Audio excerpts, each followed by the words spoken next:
workshop faculty and features our special invitational exhibit for the Native American Arts Festival Week. Just a couple little logistical things I want to tell you. When we finish up with the lecture, I'll ask you all to take your chairs out. We'll close up and kind of reset the gallery and reopen at 8. At least that's how we think it'll work. And the reception that begins at 8 will include Native American food tasting made by our wonderful Navajo chef, Freddie Mitsui. So that's exciting and really wonderful. Okay, so our speakers tonight include our Native American program consultant, Gerald Clarke, as well as some of our Native American workshop faculty, Barbara Ornelas, Lynda Pete, and possibly a few more. We're not really sure yet. So let me just tell you just briefly about the Continuum theme, which is our theme for the week. The spirit of the Native American annual series is to bring the scientific, intuitive, and trickster voices together for a balanced and provocative learning experience. And this year's program, Continuum, we invited participants to consider the current social or creative actions as the contemporary manifestation in their own work of ancient traditions. So instead of looking at the arts and cultures through a static lens of new versus old or traditional versus contemporary, the idea of Continuum offers an alternative view of arts and culture as ever-evolving aspects of human expression. So with that, I would like to invite Gerald to start us off.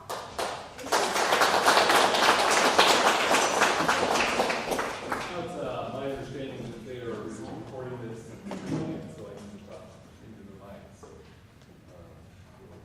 it will be carried live throughout the world.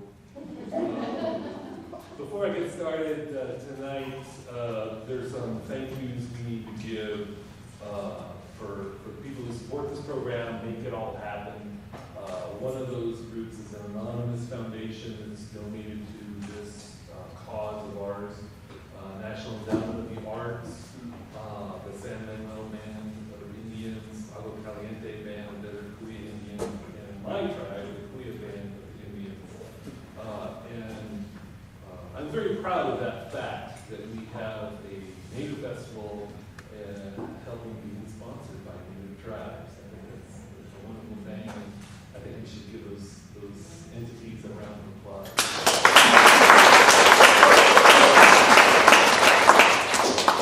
Okay, so as I spoke last night, those of you who were at the David's lecture last night, which gave us an overview of the history of Idyllwild Arts and the Native program, really enlightening for me being a part of this. I've been a consultant for this program now for a couple of years, and I don't know if it has my fingerprints on it or not. We'll see. But Joe Baker, the other consultant, and Heather Daniel, the director of the Native programs, we were talking, emailing, trying to decide what we wanted this theme to be, and eventually somehow it came up with this idea of Continuum. And I think this concept of continuum should be a completely unnecessary topic. Yeah. But as it is, it's a completely required and necessary topic for us. And as a Native artist, I can tell you that the words that Joanne just introduced us to, old versus new, strange to me, traditional versus contemporary, doesn't exist. Right? I know I am friends with some of the top contemporary artists in the country, and you won't find better supporters of the quote-unquote traditional arts and crafts of Native America than contemporary artists. And indeed, many contemporary artists, like myself, use traditional forms, traditional ideas, that's what we want to call it, in creating work out of tires and acrylic paint and even looming over my shoulder. So let me tell you a little bit about this piece that hangs behind me. The title is Continuum Basket. So we thought it fit the theme perfectly. And it was made in 2002, so a little over 10 years ago, before this festival week was even a concept. And at that time I would have been teaching in Oklahoma at East Central University, teaching art and artistry. And I would come home in the summers and to our family's old house place and visit my dad for the summer, and come up here, and that's how I started teaching up here in the summer program. And I noticed that my dad, as well as what I call my friends, my uncles, I call them even though they're not necessarily related, it's different reses that we would go visit. And, my dad and his buddies, they were a bit of a drinker, and there was always an excess of aluminum cans around. And I noticed that they would do these round kind of cages out of chicken wire. And then you just toss your can in there and go for another one. And slowly they would start building up. And you would see, who was there, who had been there in the past. Because, the color of the cans might change or what have you. And actually, James Luna, one of the top Native American artists who showed in the Biennale back in 2007, I think, or maybe 8. Top, artist, contemporary artist who was friends with my dad as well. He used to always come over and we'd sing karaoke and work on it when he can. And he bought my dad, and he signed it. He said to Jerry, an official Indian workout machine from James Luna. And it was one of those can crushers. And so we started crushing cans because you can get a lot more in the bag when you take it to the recycler or whatever. And so he was crushing these bags, and I started noticing that, they would make these nice little units or whatever. And I was thinking about the colors that I'd saw in those pages or what have you. And for those of you who know about the artistic tradition, what we're mostly known for is basket making, coil basket making, and that's one of the classes that's being taught this week. And I'm aware of that tradition. I come from a family of basket makers. And as an artist, as a queer artist, in any artist lecture you go to, they talk about self-expression, and sometimes they'll drop some Eastern religion in there, or what have you. But when I do an artist lecture, I talk about responsibility, and that's something you don't hear artists talk about too much. And so, as a Korea artist, if I'm going to call myself that, I felt like there was a responsibility that I had of knowing, being familiar with artistic traditions of my tribe. So, oil making with clay, I can do it. The coil basketry, I can do it. Tony Soares and myself just taught a class, and we were making porridge and made some more water bottles. Gene was in there, excellent water bottle making. And so I felt responsible for learning those things and helping preserve those things. That being said, the basketry tradition in Korea was primarily a women's art form. And so while I taught myself the rudiments of it, I flipped it up to my sister and my cousins and things to carry that on. That's just how it's that's how I continue on.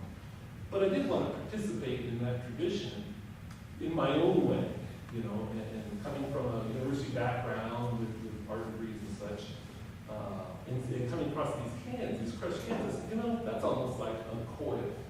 If you've ever been to the Reds and you've been to people's homes, my dad passed away about 10 years ago, and so now I live in our old home site, and my family's been living there 100 years, and there's 100 years of humanity piled up everywhere. You know what I mean?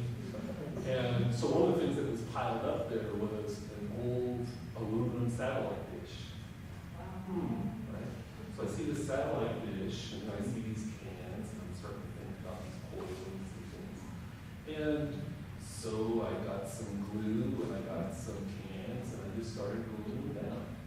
And I think it's probably to be honest with you, I think it's one of the best pieces I've ever done. I sold it to the school too cheap in hindsight. But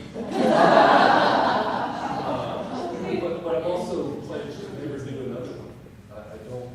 I don't get off on repeating myself. My idea of horror is being in a rock band and playing that same hit 30 years later. And so this is the only one I've ever done, the only one I ever will do.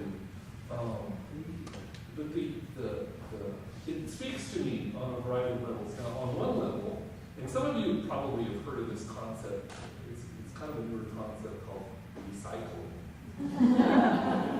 Well, like we were doing our net carrying bags in our workshop, we have been recycling and using things for thousands of years, right?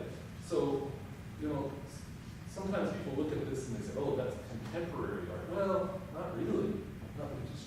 Sometimes all people will see are materials, but they can't see beyond that. And so for myself, I understand coil baskets, one of the main things you use for the coiling is a plant called juncus. You split it and dry it out and such. And one of the best sites in Southern California happens to be on my reservation on my family's land. And so I think about my sister, my cousins who make baskets. And, what do? They go out, they gather the deer grass, they gather the juncus, right? You started with some yucca fibers, you gather that. And then you combine them in a way that is both beautiful and also sometimes functional, right? It's expression of your own creativity. And in my book, that's exactly what I did. I went and I gathered, I saw these things that were sitting around, and I combined them in what I hope to be is a kind of a nice, meaningful way. One of the interesting things about the piece for me is I love the fact that when people see it from afar, they say, oh, wow, how nice, that's beautiful. And then they go, oh, it's just a bunch of cans. I don't know what happens between them. But I think that's pretty neat, And then finally, I would say the other thing. The whole time I was growing up, and I grew up both on and off the reservation, I remember being taken on school field trips to the Indian museums. And I remember seeing a lot of things that had nothing to do with me. And you talk about self-esteem issues or things. I'm like, well, what about me? Where do I fit into all this? And even today, when I go to the Indian museums, for those of you who don't know, alcoholism and diabetes are running rampant on contemporary reservations throughout the country, and even indigenous people worldwide. Why isn't that in the museum? And part of it is you don't kick a dog while it's down, right? It's this idea of perpetuating positive role models and things like that. But I've also heard denials not just of river and Egypt. And so I wanted to include things like diabetes, where's that sugar, right? Well, that's pop. So they're not all beer cans. A lot of people say, oh, it's all beer cans, but it's actually not. There's diet pop cans, there's regular Coke. I'm poor, so there's like a lot of Walmart Diet Dr. Thunder. And then there's also beer, so there's alcohol involved too. And boy, I tell you what, being native has certainly shaped my worldview in my life. But being the son of an alcoholic or grandson of an alcoholic, that's pretty much shaped my life quite a bit, if not equally. So to not include that in my art seems a little dishonest to me, and so I got to put it in there. And so I think it represents, for me, it represents a lot of different aspects of my life that came from my environment, from my home site and things that were sitting around me. It seems like my work does pretty good when it's like that. And so this idea of continuum, and it's an important idea, but in some ways it's unnecessary idea. Of course, what is Native American artistic tradition? It's tradition of creativity. Whether it's bead work or beforehand quill work, whether it's weaving or shell work, metal work. When I first started teaching here, I was doing a bronze casting class, and I think they called it native workshop or whatever. I was like, well, there's no native bronze casting. I mean, maybe 20 years, I don't know. So things change, things change, and it's not always necessarily for the worse. So those are my thoughts on Continuum and how it's a necessary concept for us to be thinking about this week. We had a great lecture about how Idyllwild Arts has fostered this idea of continuum and continuing these artistic traditions of creativity. The other thing, I look forward to the other presentations throughout the week. I'm very much looking forward to the fashion show on Friday. I obviously have no fashion sense.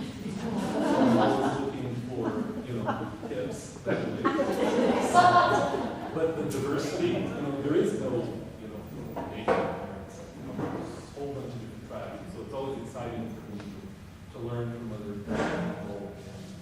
their forms of expression, whatever they might be.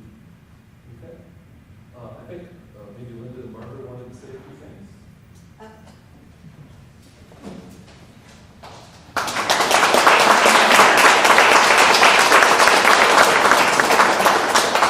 We'll do questions after. Oh.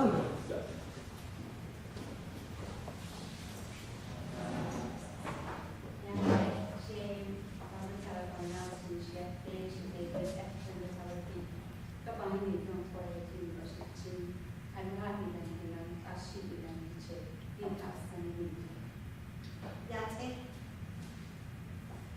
Can everybody say Yate?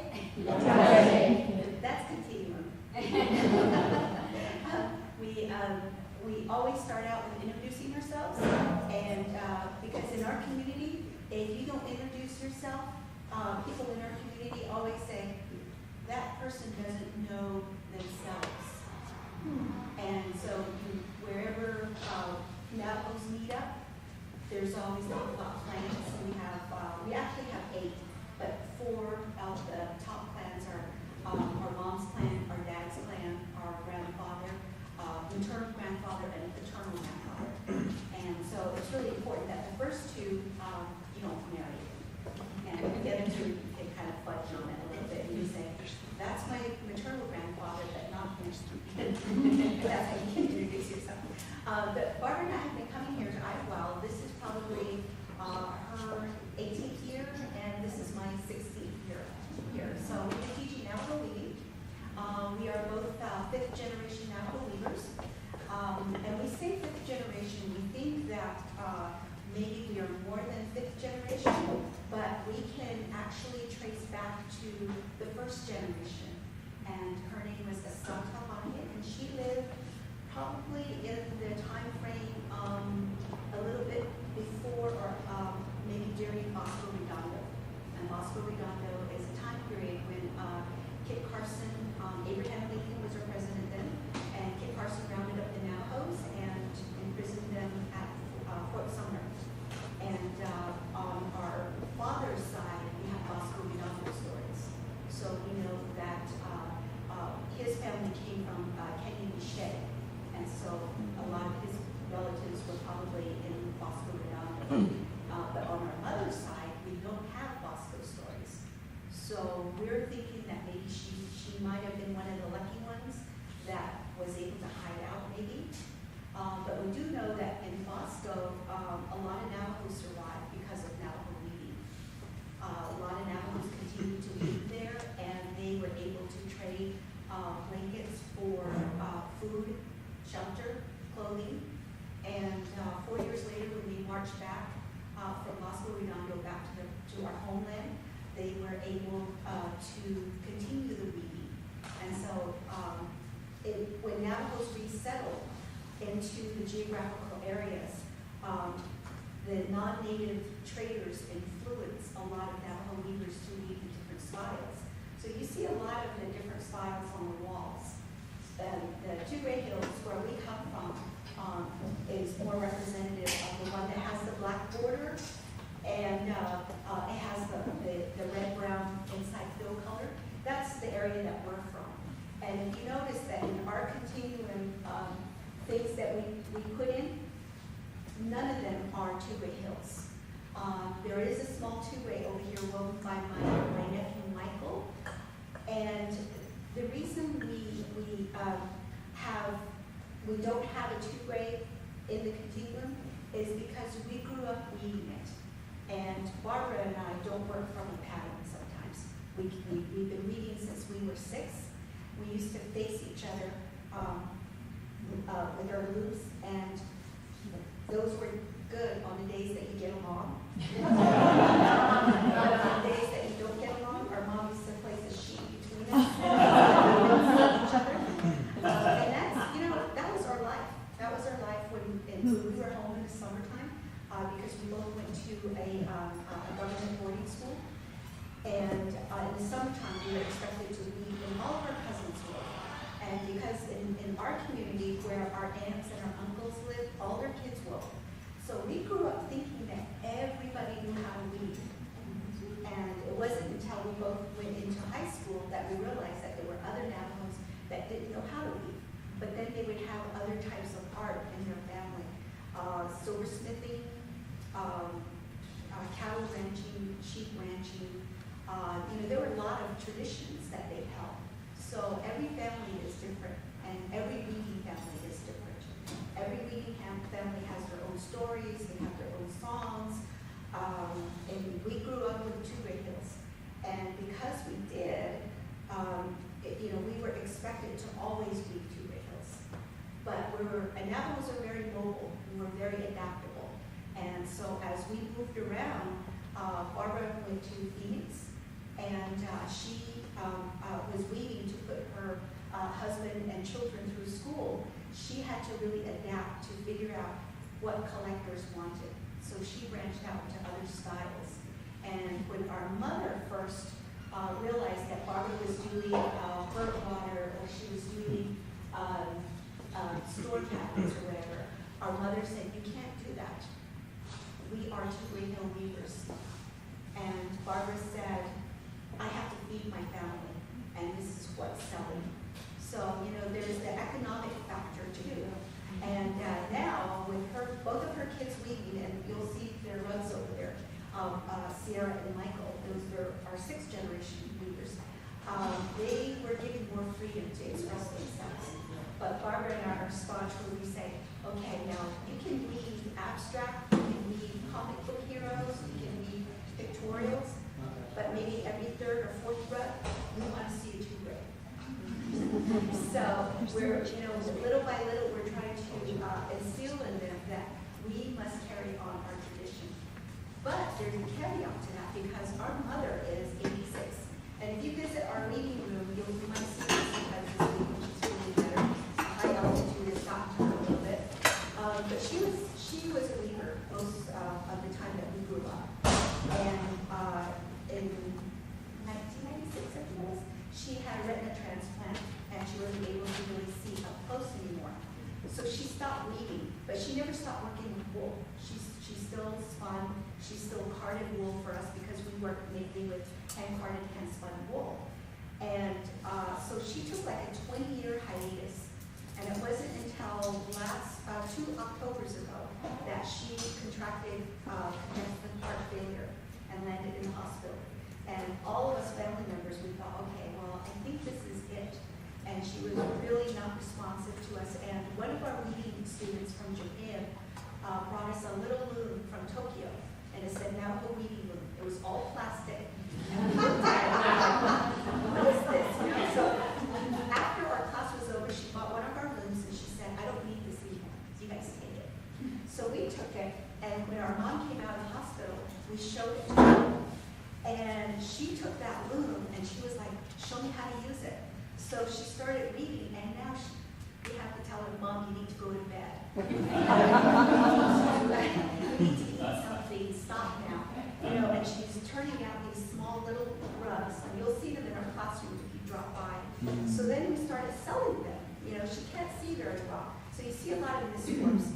But, we are convinced that this brought her back to life. This brought her back to us. And we are so grateful for our students, because we always get support from our students. We get a lot of advice. And, if it weren't for our student from Tokyo, who knows what would have happened with their mom. And as our mom's working, it is stirring up a lot of memories. And she's saying, all my life I've been taught what to weave, what colors to use. When I wanted to work with color, I was told, "You are a 2 Great Hill weaver. You can't use color." And now she looks at her grandchildren's work, and she gets really inspired by them. And she says, "I want to work with color. I want to do pictorials." And so she wrote a clock. She saw it on a postcard, and she goes, "I want to weave this." And now she weaves whatever she wants, but she's got to go to bed. So, it's, and this kind of life is continuing in our family. And we now have a 7th generation weaver. We put her in class because one of her students brought her own daughter. Pony, did you kind of wait? Pony is 11. She's Navajo. And our granddaughter is 11. And her dad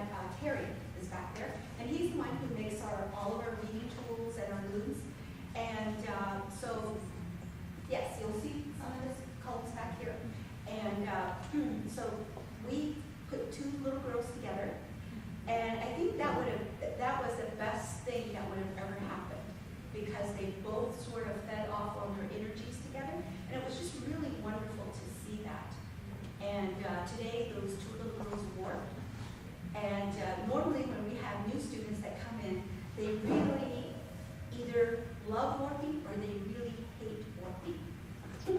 And so there's really no in between sometimes. But I think that it was really inspiring to see our seventh generation really take to some leading. And right after our granddaughter Roxanne finished her warping, she said, "Can I weave what I want?" We said, "Of course." Can I use a lot of colors? We said, "Of course, you can use a lot of color." And we hope that this kind of encouragement continues in our family, and I think it will.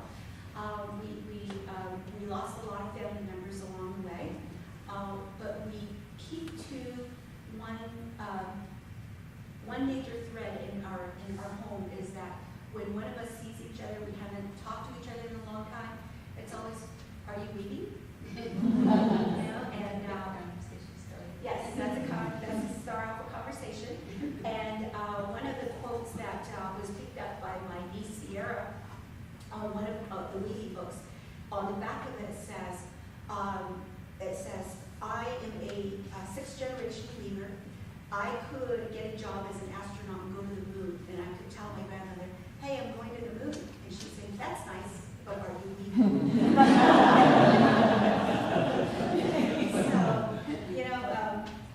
And we are blessed with such a good life.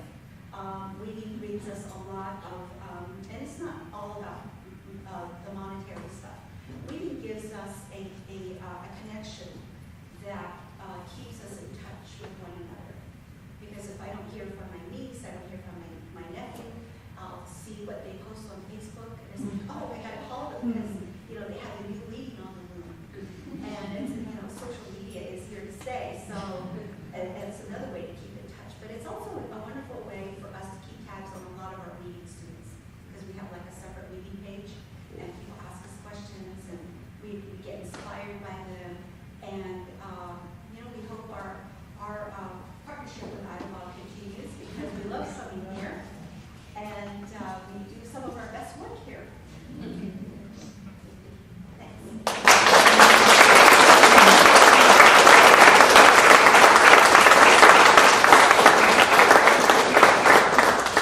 Okay, looks like that's all we have here that are interested in speaking, but if anybody has any questions for myself or go ahead. I'm just wondering what two great hills,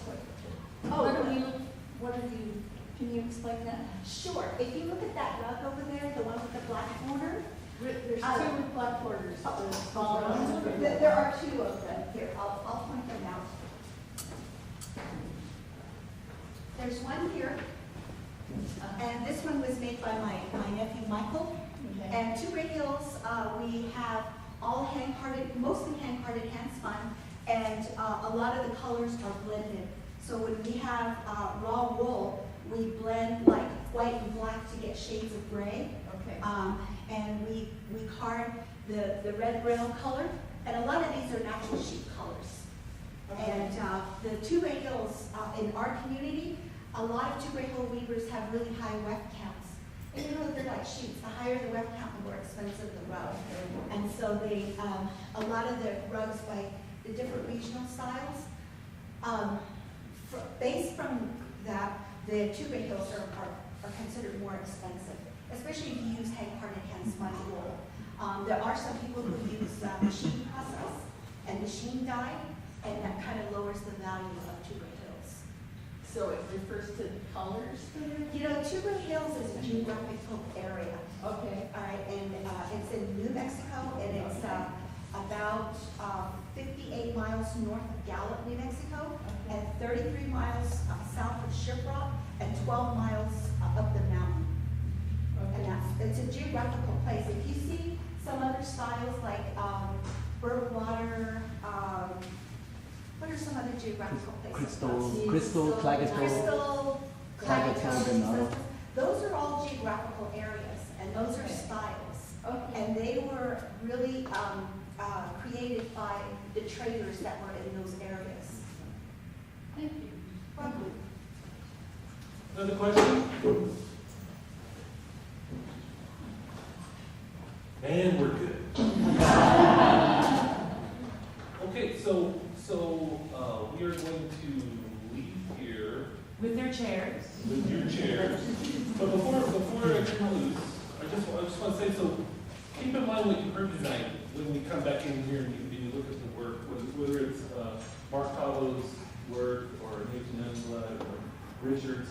Think about those concepts that we were talking about inside the continuum, the old and new, the one, continuum, creative evidence that you're looking at here. Did you want to add something? Just saying, remember, the lunchtime lectures start tomorrow, Tuesday, Wednesday, Thursday. And they're going to be In the really, library. What? they're going to be really cool. Oh, they're gonna be amazing. Yeah. Not to be missed. Okay, so if you would take your chairs and follow Joanne, maybe?